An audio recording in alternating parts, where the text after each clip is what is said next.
All right, hello everybody, and welcome to the Frantic Talks podcast, episode 85. I am your host, Frantic. With me, as always, is this person I haven't seen in a long time. So I don't even know if it's been a whole damn month, guys. This is as my lovely co-host. Grunt. Hello. Hello, everyone. We are here to actually talk about gaming. And junk. And junk. We'll get into it in a minute. All the crap that happened in the past month where literally Grunt and I have not talked on a podcast in a month. We'll get there in a minute, but first we'll go over the standard stuff, which is on screen. I had a couple minutes here to whip something up, and our video looks a little better now.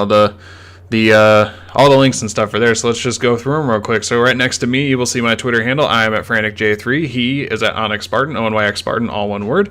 And that is where you can continue the conversation with us. Also at Frantic_Talks. Isn't pictured, but it's a hidden little thing in the logo, and I've kind of preached that all the time.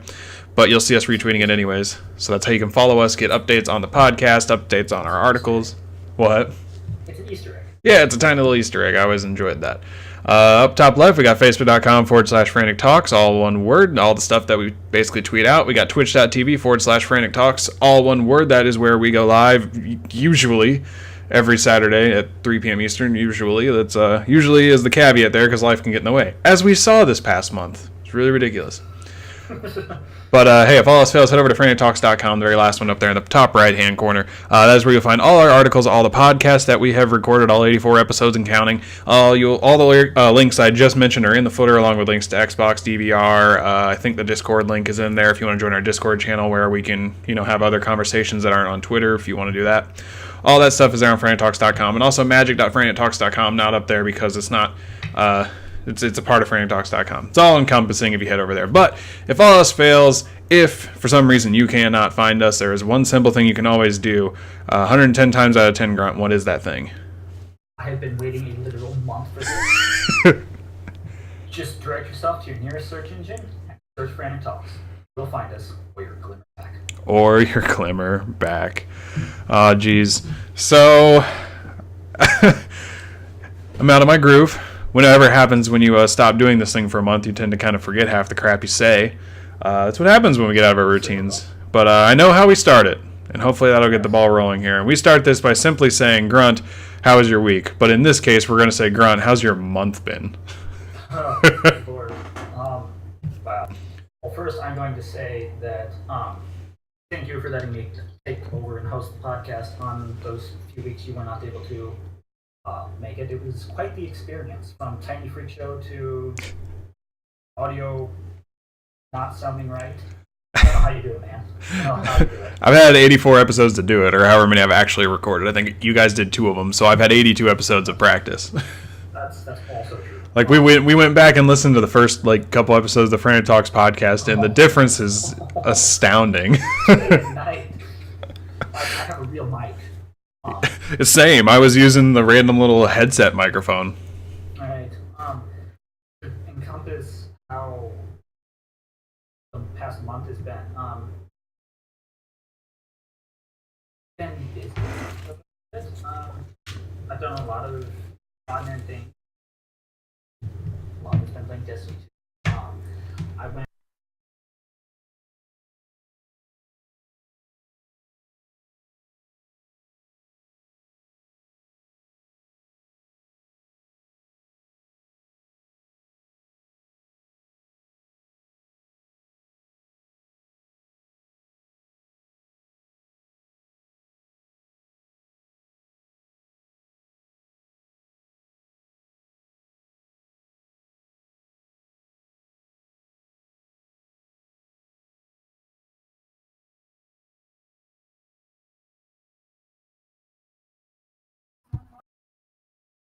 I'm here, I promise. I'm just fixing things on the audio end. Sorry. Sorry. But, anyways.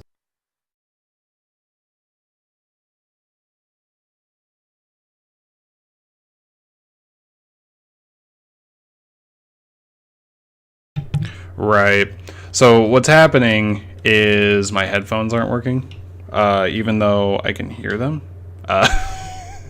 I think I know what the problem is, though. So, Grunt, add in 5 seconds of filler here. I totally didn't test this and jumped the gun and went live. Okay.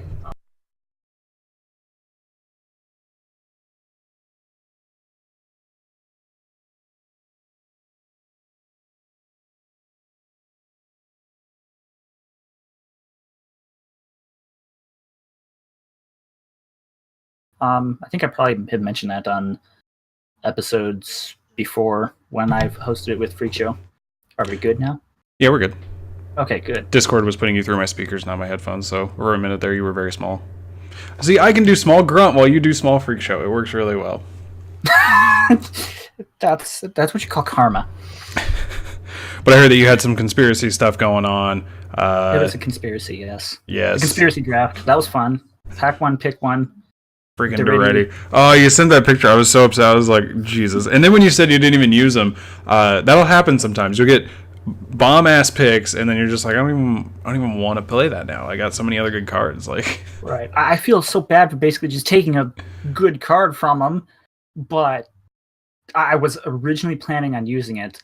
It's just later in the draft, I started getting cards in green and white with some red, because red is where most of my removal was. No one was playing green or white.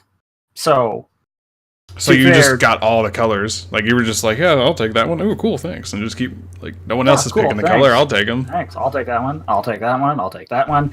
Oh, you're going to give me that one? That's okay. I'm okay with that.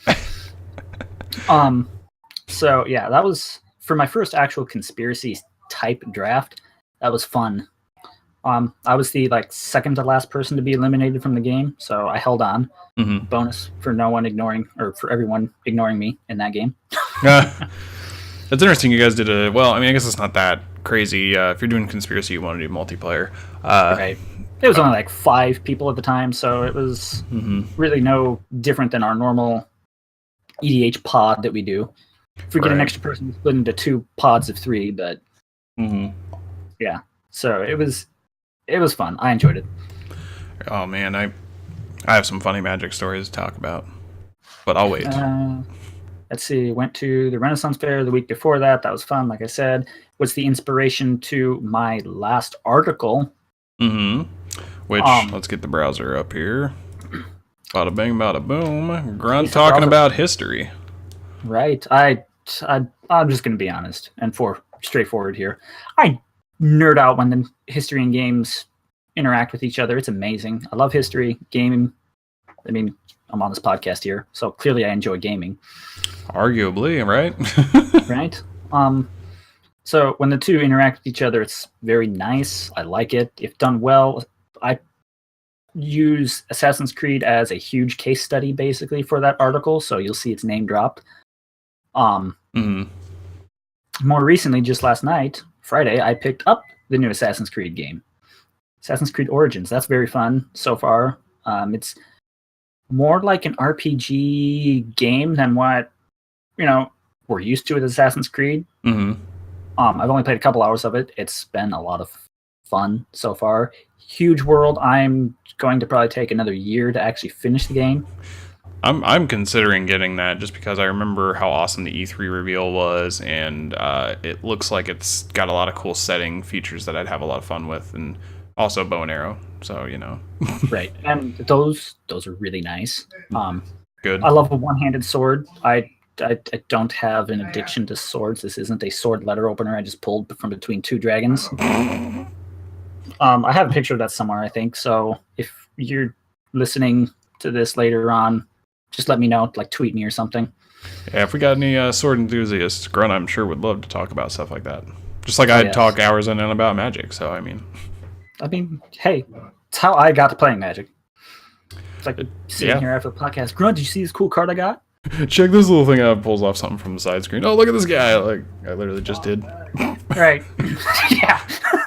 I have my Duretti in a safe, in the vault. He's in the vault. He should be. Duretti is a pretty sweet card, even if you didn't play him. Yes. I'll quickly wrap things up here because I'm running out of stuff to talk about. But continuing with Assassin's Creed, it's probably, and I know you can say this about most games now, newest games in series it's probably the best looking Assassin's Creed game. Yes. A lot, yeah. And you can say that about most of the new games, but for sure. Right. I mean, that's typically a pretty appropriate statement, but even then, it still has weight to it, I think. So it's not, you're not out of place saying that, I don't think.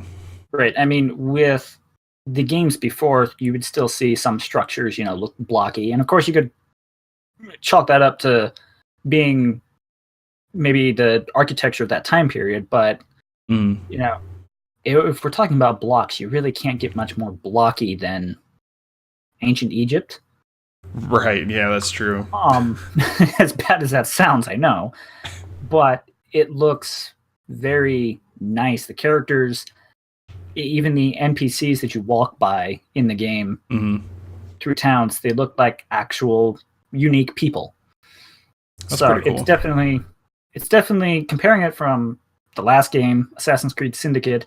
Origins is definitely much better looking. And to some extent, it still feels like an Assassin's Creed game, but I think the 2-3 years they took off from releasing it definitely are going to be beneficial for it. So, yeah, I don't have much to add about it besides the fact that, like I said, I wanted to go look at it, but I always feel like the Assassin's Creed series gets a ridiculous amount of hate just because it's made by Ubisoft. Right. And, Ubisoft does deserve a fair share of hate based on some past, events and choices and statements. But, try to withdraw yourself from that and judge the game, I would say. And don't feel ashamed if you actually enjoy the game. There's nothing wrong with that, which kind of goes towards the last article I wrote, talking about guilty pleasures. If we're going to just plug random shit we've written at this point, which that article is right there. Don't be ashamed if you enjoy it, obviously. But you could talk about it because I'm finished. Sure. So normally I wait for something to be said. I know we've been out of practice, but I mean, that's pretty much how my month has been. Filled it a little bit with Destiny 2. Iron Banner was fun. Talk about that on another episode. That's how my month has been. How's yours, Frantic? It's been a whole nother thing. Yeah, it's been a month. So basically for the past month, my weekends have been sporadically ridiculous. The podcast that Freak Show and I recorded together, the only podcast I've been on in the past about month, was actually recorded on a Friday. Because my Saturday that I would have recorded, I would have been busy again. So it was like, hey, let's record this, and that's why it wasn't live. So we recorded it on a Friday night, I want to say. I can't even remember when we actually did it. It was indeed a Friday night. Yeah, that's what I thought it was. And it wasn't even gaming related. If you listen to that episode, great. I'd love to hear any feedback you guys have. But it was just pretty busy weekends. And moving forward, it looks like they're going to be a lot more open at this point. We should be able to get back on a schedule. Our normal schedule of just, every Saturday at 3 p.m. It's just past couple of weeks have been like, hey, let's go do random nonsense. And the nonsense has been fun. It hasn't been nonsense, obviously, but that's just the best way to put it without going into too much detail about what I did every weekend. I know what you did last weekend. I mean, I'm pretty sure you actually do know what I did last weekend. All right, you're going to make me think about this now. Well, you keep thinking. I'll get on to some other stuff. So the last article I posted was called My Guilty Pleasure. It is in the Frantic Antics series, which is, of course, my weekly columns that we do. We rotate our weekly columns every 3 weeks. So it's me, then Grunt, then Freak Show. And we do, just kind of type about whatever we want. And this one focuses a lot on, you say you have a guilty pleasure, but in reality, in my opinion, and what I think you should more approach it as, is you just have something you enjoy regardless of what others think. Because that's where the stigma of a guilty pleasure comes from. So that's a pretty good read. Kind of gets pretty personal, not going to lie. I do share a little bit of my early childhood, interactions with other people and the stuff I liked and how I molded myself based off of that. So it's pretty personal, but I'd love to hear any feedback you guys have on that. Because, like I said, I feel like it makes a very good point. I just want to quickly throw in the fact, I find it hard to believe that you hated Pokemon at one point. I wouldn't say hated as much as I neglected. Poor Pikachu. Poor freaking Pikachu. Or whatever your actual favorite Pokemon is. Magneton. There you go. So yeah, besides that, we've had a couple other articles. The Tri-Weekly Freakly, which is freak shows, we had him talking about pro wrestling. This was probably mentioned at one point on the past podcast that you guys did, followed by our Frantic vs. Freak Show episode 3. We also have another issue of Chronicles of Awe and another episode of Frantic vs. Freak Show. Every Friday we rotate out the Chronicles and the Frantic vs. Freak Show bout, which is just Freak Show and I pretty much doing booking simulators, fantasy booking for wrestling. So we make up our own rosters. In the Frantic vs. Freak Show, we're booking the same roster and are hiring slightly different people and creating our own storylines to see who can do it better. And the who can do it better is kind of subjective. You could, if you judged it based on how many people show up at the shows, Freak Show's kicking my ass. If you judged it based on the storylines, maybe it's a little bit different depending on what you like. But in the end, I think we're going to run it for about 12 episodes. That means we do a whole year of booking. That way we're not just kind of aimlessly doing this forever. But just do a quick 12 little series. If people like it enough, we can do it again. Start a new roster made of other people's. But just to make sure we aren't going forever on that. And of course, Chronicles of Awe is just Freak Show, which was kind of the precursor to FEF. He was doing the Chronicles, where it was just kind of writing his own story about it and getting him into writing for the first time when he was doing the Tri-Weekly Freakly as well. So, I'm stealing his idea. That's what that is. If you're interested in those, I definitely recommend you give them a read. They don't read like more traditional articles. They're essentially just us summarizing, writing dialogue, and making stories in this little vacuum. So a little different than our typical articles, but otherwise, I quite enjoy them. If you like any amount of pro wrestling, you'd probably enjoy them. We aren't real. I don't think we're bad, but we're not like, top level writers who the WWE should hire immediately, of course. But those are a lot of fun.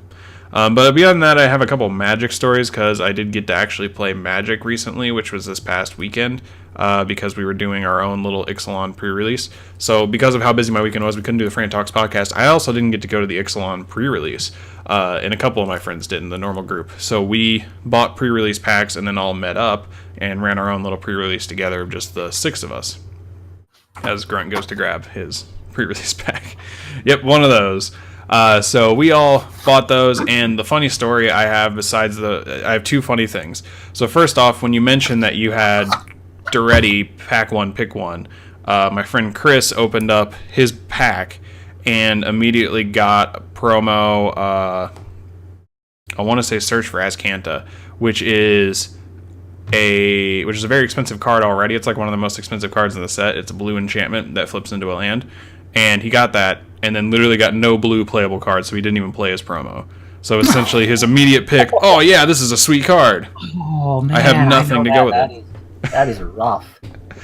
Now I got to live the dream. I didn't win. I came in 3rd out of 6th, but my promo card was the banner that you enters the battlefield. You name a creature type, and you basically give them all +1/+1 and draw a card if you cast that creature type. So I was like, guys, I'm here to play Pirates Tribal. I'm going to do it. I don't care what I get. That's my first card. I'm like, oh, sweet. I get to even have a bonus for my Pirates. And my very first rare is the Arcane Adaptation enchantment, which turns all your creature spells into a creature type of your choice. And I'm like, oh, yeah, perfect pirate synergy. So you were just like, yo, give me them pirates. I was like, I'm playing pirates regardless. And I did actually get a lot of... I got a really good Grixis pirate pool, not going to lie. It was all singleton, so I didn't have any doubles, but it was all that. And then I had like 1 or 2 other non-pirate cards that I seemingly drew every freaking round. So it was like, I promise I'm playing pirates, but ignore this little goblin and ignore this vampire. I promise they're pirates. Hey, look, a card that says they're pirates. I told you guys. Hey, look, they're pirates. Which is essentially how it went. So I did pretty decent, but the winner after all of it was said and done was Luke, who went undefeated running, and I can't believe he did it. He ran Is It Treasures, so red-blue treasures, but he splashed black and white for 1 card of each color each. So the theory is he ran 4-color good stuff and actually went 5-0. That's the funnier story, but in reality the 2 cards he splashed were, he was already playing a heavy amount of treasures, and he splashed a blue-black card that got +1/+1 for every treasure that you had, and it generates treasures, so he just kept getting like this 14/14 and ramming face every game. So that's really how he won, was running this 1 blue-black card that he splashed for, and then he had 1 white card that was also another color he had. Man. So that was pretty funny in and of itself, that he managed to go that well. His games were the longest, though. He was playing a more control shell. He was kind of having to really think through his turns. So his games took a bit, but he ended up winning, going undefeated. He did lose a couple of games. Like he fought me first and he beat me 2-1. So a couple of times he would lose a little bit, but for the most part he went 5-0 and it was pretty fun. And that's pretty much all my Magic stories. Did he get a little trophy? Did he get a little trophy or something? Please say yes. No, he did not. When we did our Hour of Devastation pre-release, similar story to Ixalan, some of us couldn't make it, so we hosted our own. That one was a surprise, which then the Ixalan one was like, hey, that was actually really fun. Let's just do that with Ixalan.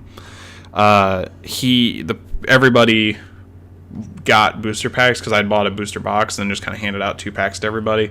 And then we surprised everybody with conspiracy packs, so we did a Hour Devastation conspiracy draft with everybody, which was really funny. So yeah. That was the more bonus then. Now this time was just, you get the pre-release packs. So that's pretty much times. Yeah, it was a lot of fun, and that's pretty much all I have to say about my month. Besides, I had a lot of stuff with like family and stuff that I'm obviously not going to share here. It's probably pretty boring to most people. But I will say the reason we are going live an hour early is because Ohio State plays Penn State, and my family's having some stuff going on, and I'm going over there. So even the Saturday we thought we'd be open.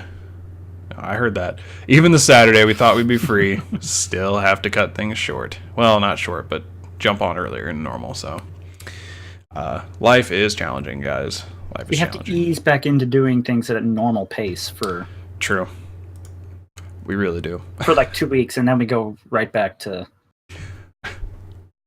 Right back to the normal stuff, so... Right back to the normal stuff, yeah. Alright, so let's start off here. We have 4 different things we're going to talk about. 3 of them, for the most part, are going to be pretty quick, and then the final one's kind of like the main point. So we're going to be talking about some... I almost said Bungie. Man, it's still there. A month off. It's Destiny stuff. Technically Bungie stuff, because it's this week at Bungie, but it's Destiny stuff. I do. So a new character coming to Injustice 2, which looks awesome. And then we have a discussion on video game voice actors and the abysmal state that their careers appear to be in. So let's start off with this week at Bungie, because that's where the main amount of discussion can happen here. So first off, Destiny 2 is on the PC. Woo! That's a thing. Some of my coworkers who build their own PCs are like, dude, this game's been a lot of fun. I'm like, cool. I'm like a month ahead of you guys, but that's okay. You waited patiently. Nothing wrong with that. So they're showing off some new armor, blah, blah, blah. That's not the important stuff. It's this little bullet point system right here, about halfway down the article, where they talk about some stuff they're looking to fix, improve, and whatnot after having Destiny out for 7 weeks before PC, obviously. So I'm going to run them down really quick, and we can maybe give our 2 cents if we would like, but it's a lot of stuff that are more or less towards the dedicated people who are still playing at this point, who didn't just play the first couple weeks like it, and then were like, yeah, I'm going to go play something else.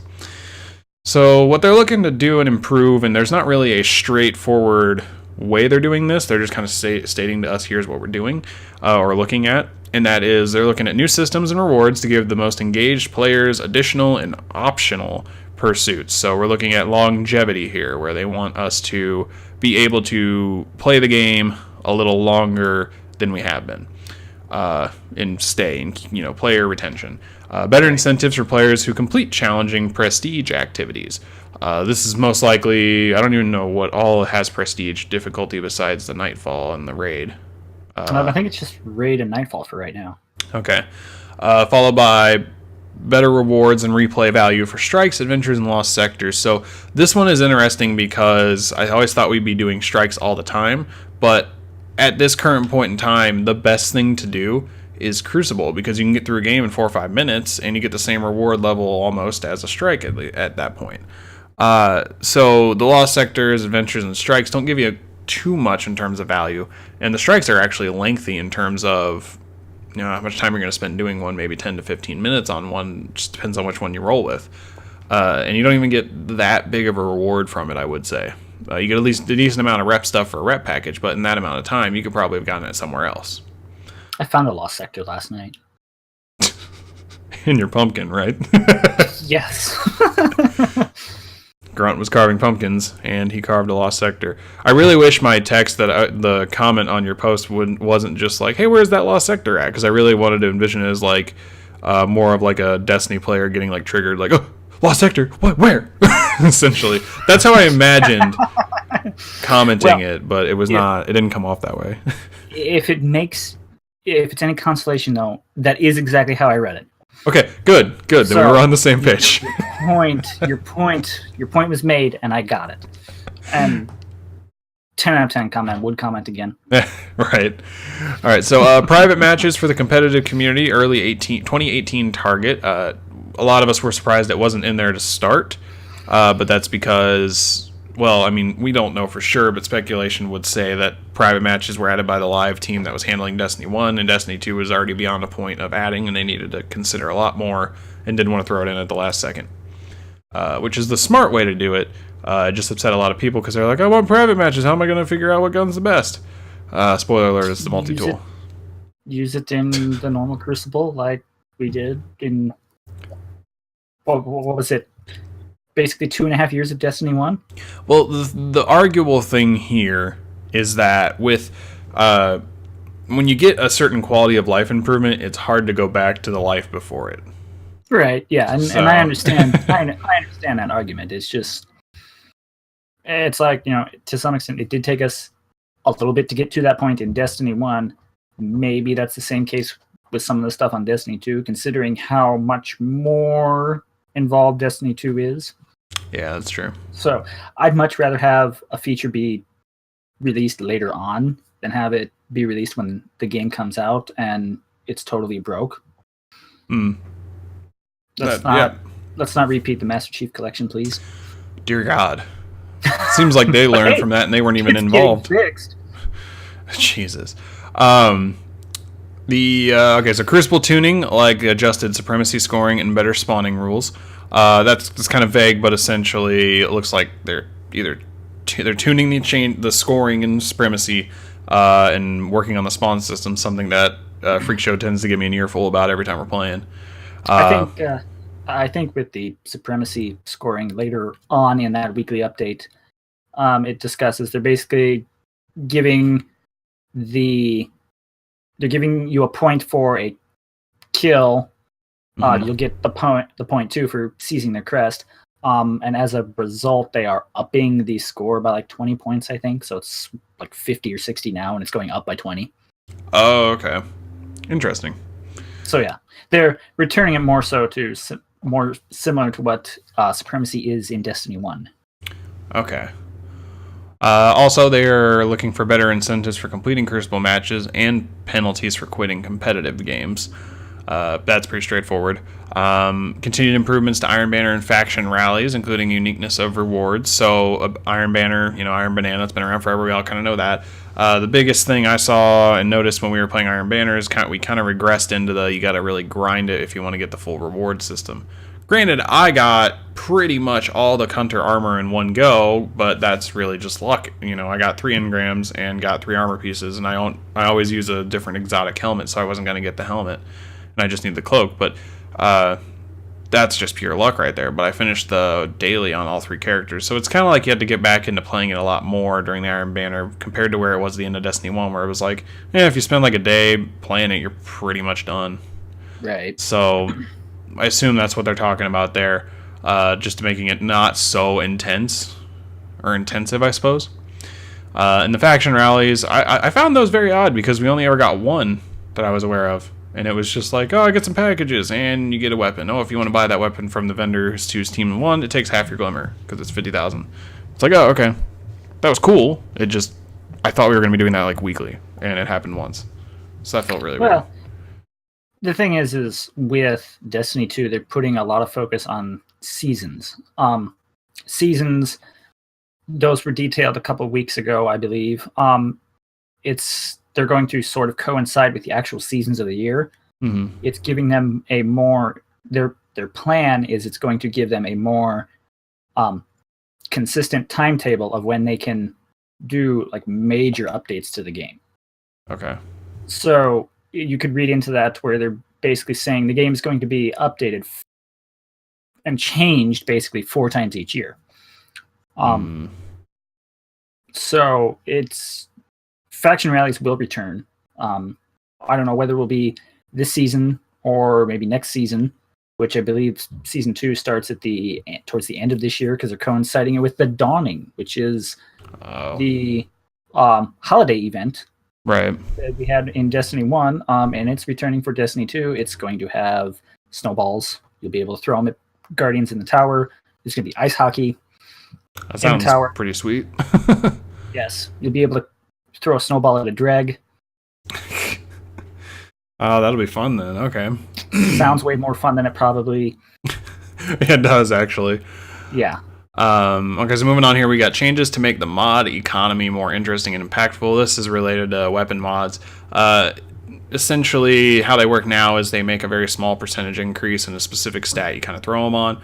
It varies per mod, and of course, you can find videos on this, what each one does. But there's like recoil mods, reload mods, handling mods, other random mods that just do different stuff. And then there's legendary ones that are, I think, the same, but they give you a +5 to your light level on that weapon. So, or power level on that weapon, or whatever it's actually called. I forget if it's one of the other. Power level, light level. I mean, they're the same thing. I just don't know what it's technically, So, okay. Also, they are going to have ongoing improvements to exotic, including adjustments to reduce instances of duplication. So, in other words, make sure you don't get the same exotic all the time or way too often. I could not count on. I can't count on two hands how many lucky pants I've opened up. I think so. That'd be nice if we could get something different. That's really, really, really great choice of wording there, Frantic. All right, so new ways to spend surplus currencies and materials. They specifically mentioned legendary shards. So, if you're just overflowing and stuff, they're looking at a way so that you can hopefully liquidate that money or whatever it is. And lastly, an emote interface that allows player... liquidation sale. That'd actually be kind of cool. Just like 10 different exotics you can just buy. And they're also looking at an emote interface that will allow you to equip salty, spicy ramen, 6-shooter, and flip out all at the same time. Or in other words, a way to have multiple emotes at one time. And I'm assuming that you would overtake your left, down, right, and up on your D-pad to use these. So you can't wave anymore, but you could throw in some other random thing. Press up on the D-pad to mic drop. Yeah, exactly. Something like that. So I think that's an emote that's coming in Season 2. Oh, sweet. That'd be cool. The update they do for the Dawning or whatever. It's coming. I have seen it. Right. So they also have patch notes after this, and the biggest note here is that they're reducing the score limit to allow for mercy rules to have a more wider range of scores to be triggered. I don't know how they determine their mercy rule scores. I always assumed it was just if it's maybe it's percentage based or something. But they're reducing. Mercy Guardian. No. Little shacks over there. We got reduced score limit to 50 from 75 in Clash, 90 from 100 to 90 in Control, along with an influence on the spawn system of controlled zones, how they were exerting. So essentially, if they control 2 points and you hold control 1, it's going to try and force you in that 1 point to spawn. That looks like they're reducing the influence of that. There's also a reduced round time limit from 2 minutes, down from 3 in survival, so the competitive mode. They also have it from 8 to 6. In terms of lives. And then Supremacy, they're increasing the score to win to 70, granting a point for defeating an enemy guardian, adjusted the influence the enemy crests have on the spawning system, which apparently those have an influence. I did not know that. So yes. But that's pretty much it from the This Week at Bungie update. It is more or less patch notes and stuff they're looking into to improve quality of life and make sure the game has some longevity to it, because as it is now, most of my friends would agree it's getting stale. I have differing sentiments in certain regards and all that, and I won't go into it here. We don't need to worry about that, so we can focus on some other stuff. So let's keep on the topic of Destiny 2, specifically the raid, and how a deaf clan was able to take down Destiny 2's Leviathan raid with very interesting tactics. And the simplest way to put this is I think it took 11 people out of the 6. They had people doing they had a separate thing called where was it at here? It's a lot like Discord. I'm pretty sure. I forget what it's called. The Glide video chat, where they were having people call out certain things in the very end fight, because there are certain things you have to pay attention to and call out. Well, if you're deaf, you can't really hear people calling out. Yeah.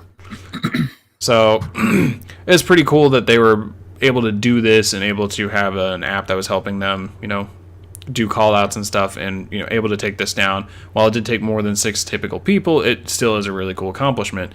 And I think the best comment out of all of this is by a Redditor that they copied his quote saying, "Your method is actually probably more efficient than people actually talking and saying it, because most of the time we talk over one another and can't hear what anyone's calling out anyways, or the microphones will just cut out." So apparently...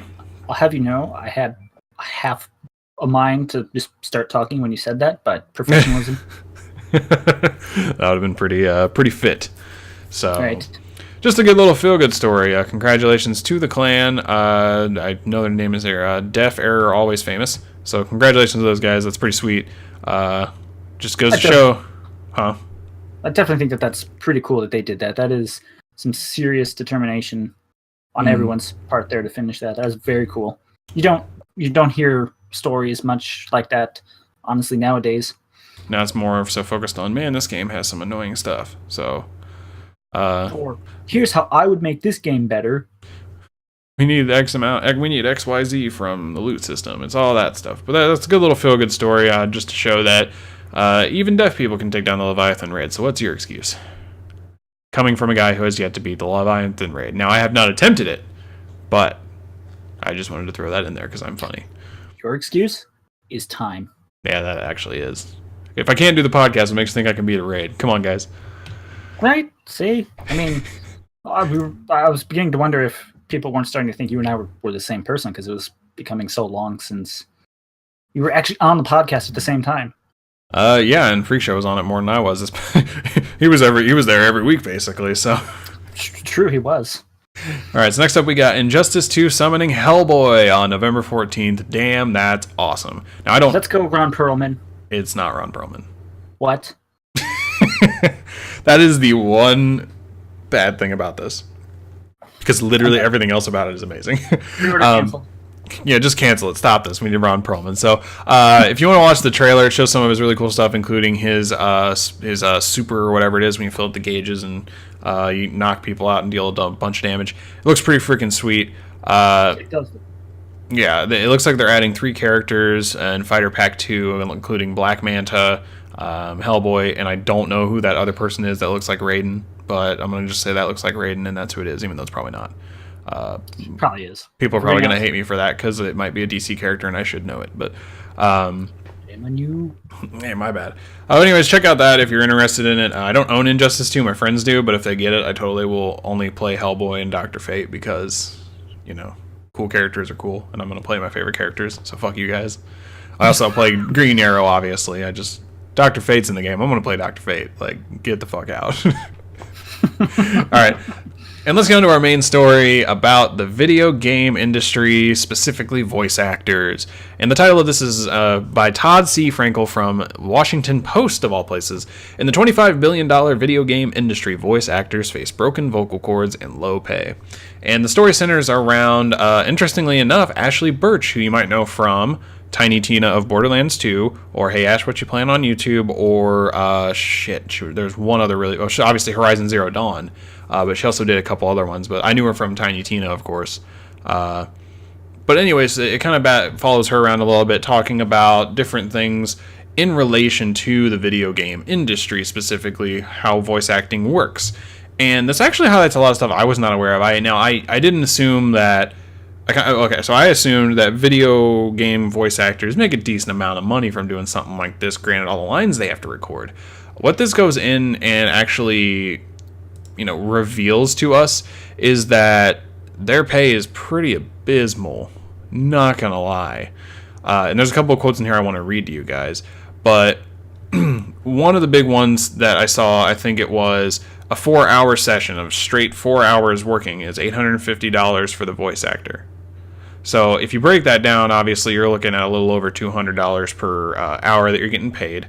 Arguably pretty great. But when you consider the stress they're going to be putting on their vocal cords, that 4-hour session could be them just screaming for 4 hours. Which, when you think about the effect that would have on your vocal cords, that is ridiculous. Oh, yeah. I mean, there's friggin' singers from bands that have had vocal cord surgery because of that reason.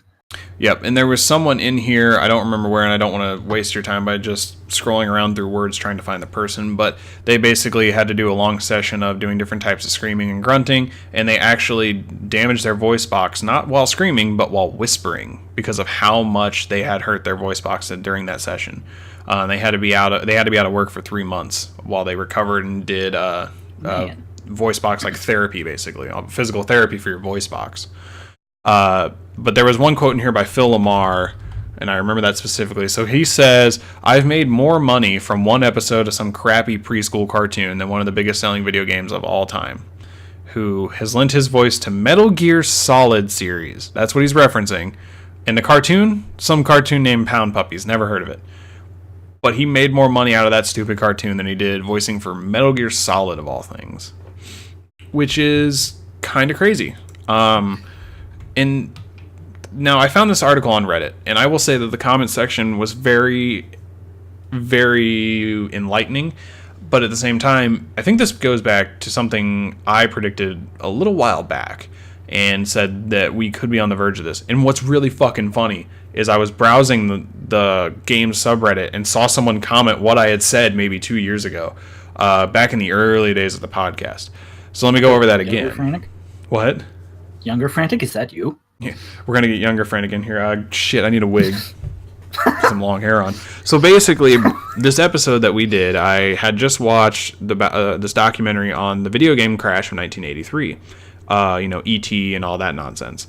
Now, what it was really doing was uncovering all the buried E.T. cartridges from the 80s, because there was the rumor that they couldn't sell them, and all the ones that got returned, they were just like, oh shit, we gotta do something with it, so they buried it in a landfill. Turns out they actually did that.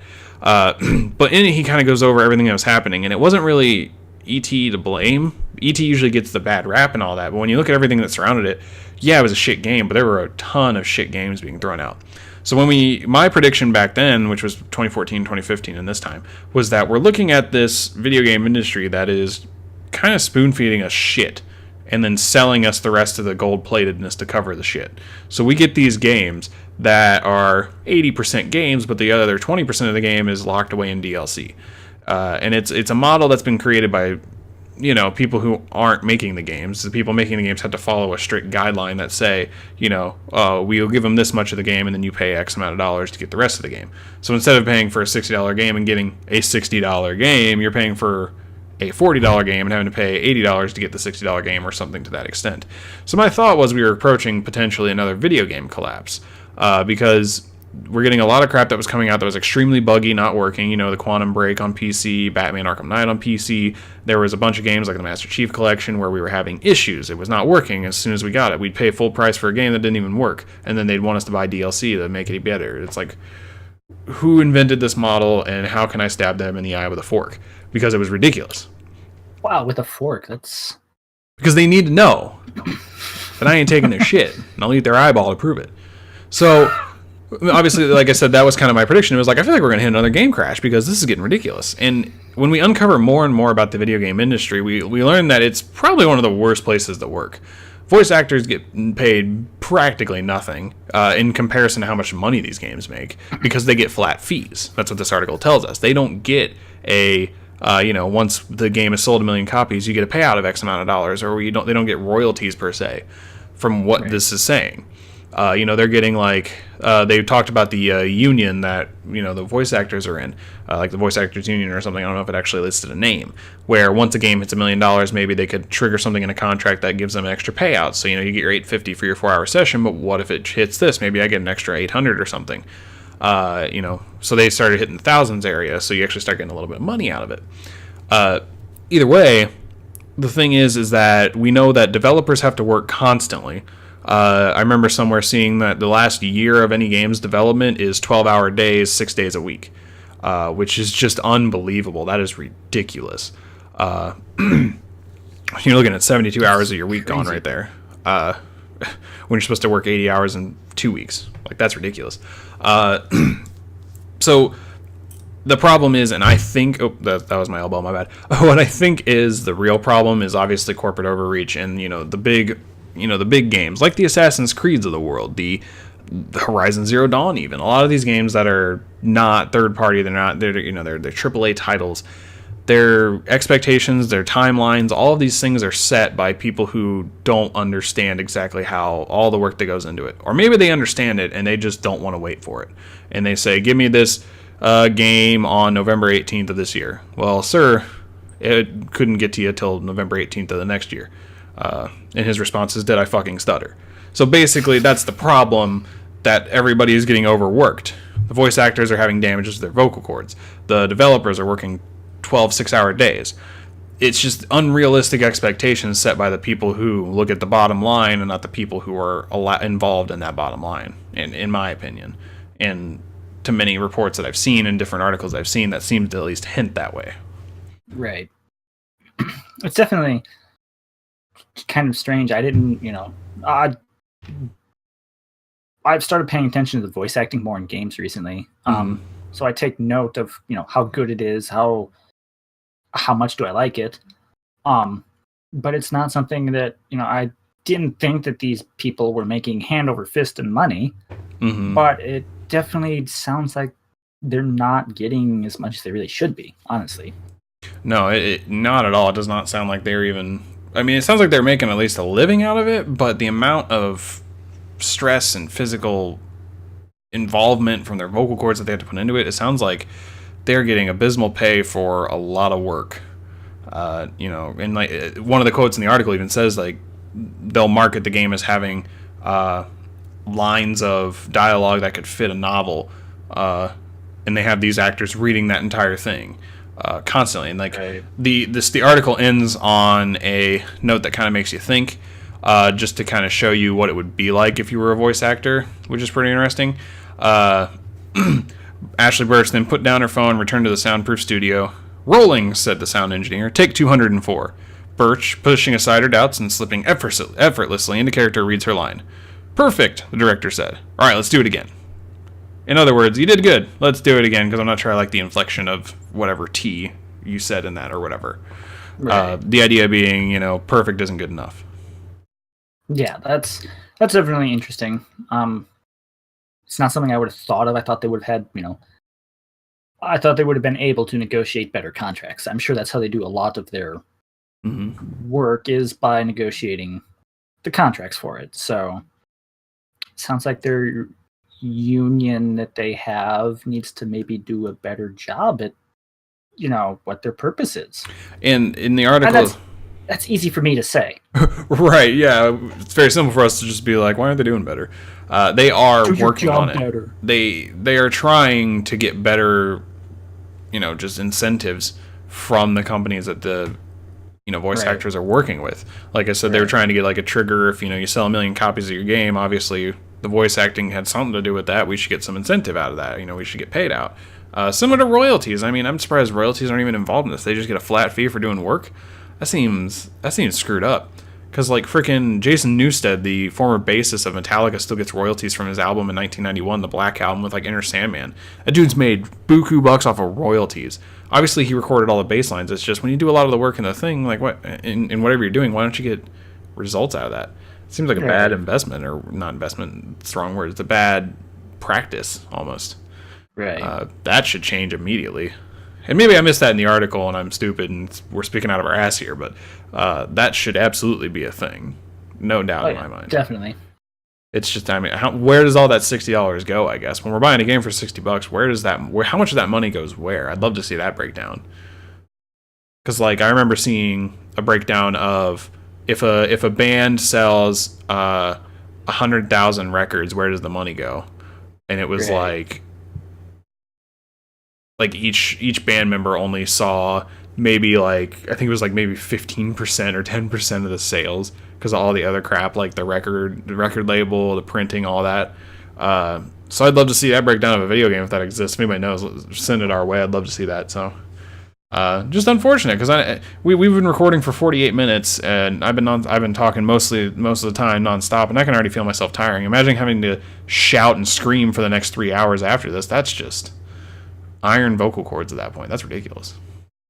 Well, I mean, to some extent, they have they have more vocal training than you and I do, so no, for sure. Their voice can not get tired after 48 minutes of talking.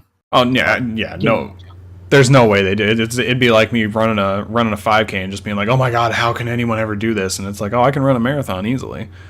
People are conditioned to do it. It's just it's crazy to me that it's that bad. It definitely. But I'm not surprised. Definitely gives a perspective of the game industry may not be what it seems. And especially in the AAA. Like when you go into indie developer stuff, indie territory seems to be better. But for the most part, those are the people that want to do what they're doing and are putting everything into it because it's their own. When you get to the corporate and AAA level, it's a little different because you could try and make it your own all you want, but at the end of the day, you don't have any final say on it. You just have final say on your little bit, and even then, I don't even think you have final say on that. If I'm coding a specific little like animation, I don't get to finally say what it should look like. I get pretty good input and get to kind of sway it based on the limitations of what I'm doing, but at the end of the day, it's still got to be what they want it to be. So that's got to have some sort of disconnect. Makes me wonder too how much of these issues that you see and hear about are raised not necessarily by developers and maybe the way they want their game to look, but how the publisher themselves wants that game. Yeah, that's true. So there's, like I said, game industry definitely doesn't seem to be as fancy as people think it is. Yeah. And I will say that I think that the title of this article is a little misleading because you see that number of 25 billion. Later on, it says 24.5 billion, I'm pretty sure, which not much of a difference there, but they make it sound like there's plenty of money to throw around. And while I definitely think there is. $500 million. Yeah, there's only a difference of 0.5. No, that's a difference of 500 million. That's more money than you're ever going to see in your life. But the thing is they use this number as if it's just, we're paying actors $800, but we make 25 billion. That's everybody combined. So that's a little misleading. So shame on you, Todd C. Frankel. I mean, right here in the URL, it says in $24 billion video game industry. And then the actual friggin' God, I just noticed that. Been sitting here staring at it for... That's pretty sure that's where I got the 24 from, actually. So it looks like they might have changed the title. Ethics in game journalism, yo. This isn't Game Journal. This is Washington Post. So they lean pretty left for sure. $500 million. But this is an interesting enough article that I figured we can cover it. But anyways, that's about all I have to add about this. It's pretty rough, and I hope things start to get better. We can hope all we want, but at the end of the day, it matters who we give our money to, which is, I think, the real reason why I'm so on the fence about Assassin's Creed. Because I don't know how much I want to give my money to them. So I know I've presented two conflicting things now. If you like it, you like it, go buy it. But at the same time, consider who you're giving your money to. They aren't mutually exclusive, I suppose, but Yeah, I definitely, because when you have that kind of viewpoint and you stick by it, at some point you're not going to be able to buy anything. No, that's very true. Because then you're just morally conflicted, and we're getting into some really deep thoughts here. But then you're just morally conflicted, and you're just like, you know what? I'm not going to buy anything. I'm living off the grid. Dude, I'm like morally conflicted when buying comics. Not because I don't want to give them my money, but because I really Marvel love, or DC. It's not even that. No, I love paper copies of stuff, but I don't want to contribute to more tree killing. Like, seriously, I don't want... It's a weird thing. I understand. So I buy ebooks, but ebooks aren't as satisfying to me as the real thing. So whenever I buy comics, I buy pre-owned comics because I wasn't the source of the original sale. That's how my mind works. And it can be really conflicting when I really want to buy a couple of new comics, and I'm just like, ugh. Okay, Gwar, I'll give Gwar my money for this reason, because their last song was "Fuck This Place," and I'm okay with that. It's just I can't give it to everybody. I live a weird life. Which is probably more than anybody ever needed to know about me right there. But whatever, who cares? I don't even care at this point. All right, let's wrap this thing up. So if you guys have any feedback, any thoughts you want to share with us, whether it was the first article or the last or anything in between, let us know. The easiest way to do that is on screen here. Right next to me is @FranticJ3. That is my Twitter handle, and on the other side of that is @Onyx Spartan, ONYX Spartan, all one word, that is Grunt. And we are at Frantic Talks on Twitter. That's where you can follow us, get all the updates on our podcast posts, articles, all of that great stuff, and even have random conversations with us.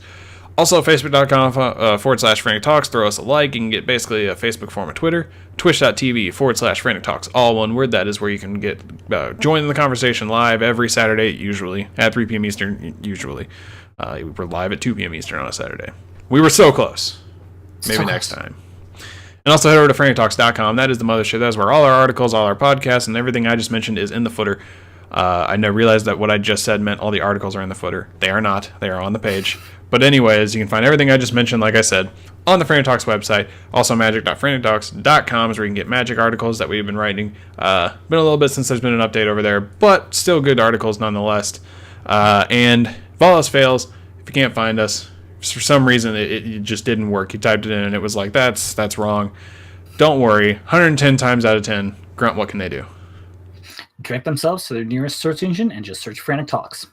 Or we guarantee you'll find us, or your Glimmer back. Guarantee it, or your Glimmer back. I don't have the Glimmer version of PayPal, so you'll have to find other means of getting us the Glimmer, and we'll give it back. So, let us know what you thought about all the stuff we were talking about today. Love to hear your guys' thoughts and opinions on all those things. Do you think the game industry is just scummy and we should stop talking about them? I mean, you're probably right. But hopefully things get better for those voice actors. But let us know what you thought about that, of course. And I think that's about it. Anything else, Grant? Why no Ron Perlman? Why no Ron Perlman? Injustice, get your shit together. I want to hear Ron Perlman. I want to beat people up as Ron Perlman with a big arm. Right? Jesus. All right. That's all I got. Yeah, okay, cool. All right, well, join us again next time, guys. We should be live next Saturday at 3 p.m. Eastern. Hopefully, follow the Twitter account if you're unsure, or, as unsure as we are, which is not sure at all. We'll give you updates there, and we'll see you guys next time. I'm Frantic. I'm Grunt. And again, we'll see you guys next time.